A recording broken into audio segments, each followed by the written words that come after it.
আপনারা সবাই কেমন আছেন? আশা করি সবাই ভালো আছেন।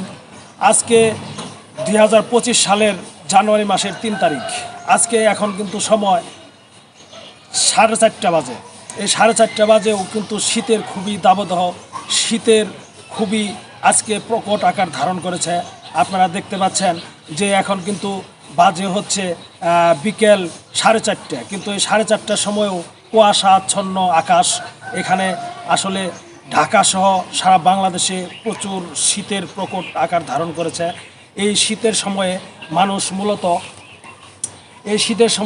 মূলত ছেলে, বড়, ছোট এবং বৃদ্ধ যারা রয়েছে, বিশেষ করে বৃদ্ধ যারা রয়েছে তাদের কিন্তু খুবই এই সময়ে জীবনযাপন করা খুবই কষ্টকর হচ্ছে।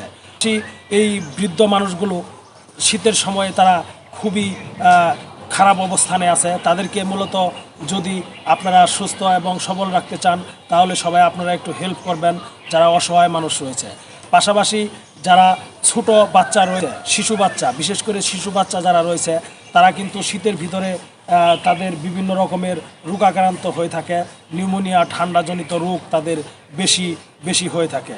এই সময়ে শিশু এবং বৃদ্ধ যারা রয়েছে তাদের দিকে সবাই নিজ নিজ দায়িত্বে, যাদের নিজস্ব লোক রয়েছে, বাচ্চা রয়েছে এবং বৃদ্ধ মানুষ রয়েছে, বাবা মা রয়েছে, বিশেষ করে তাদের প্রতি সবাই খেয়াল রাখবেন যাতে করে তারা কোনো রকমের ঠান্ডায় আক্রান্ত না হয়। এই শীতের সময়ে আমরা সব সময় ছোটো বাচ্চা এবং বৃদ্ধ যারা রয়েছে তাদের প্রতি আমরা যত্নশীল হব। তাদেরকে সবসময় আমরা কি করব? তাদেরকে গরম কাপড় এবং সবসময় যে পানি রয়েছে সেই পানিটা যেন আমরা যে খাইতে দিই, সবসময় ফুটন্ত পানি একটু গরম করে তাদেরকে খাবার দেব।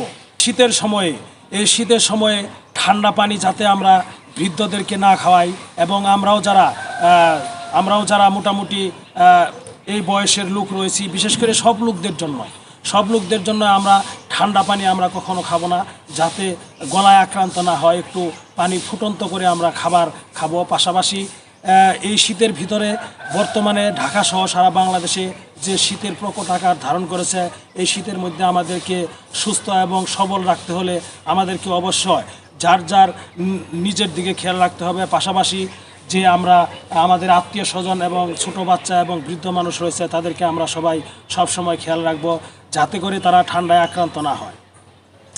বিশেষ করে এই শীতের সময়ে কিন্তু আপনারা দেখতে পাচ্ছেন যে গরম কাপড়ের যে একটি প্রথা রয়েছে, এটি কিন্তু খুবই কেনাবেচা হচ্ছে। আমরা সবাই এই গরম কাপড় পরে আমরা সব সময় সুস্থ এবং সবল থাকব। পাশাপাশি আমরা যেন সবাই একসাথে এই বাস্তব জীবন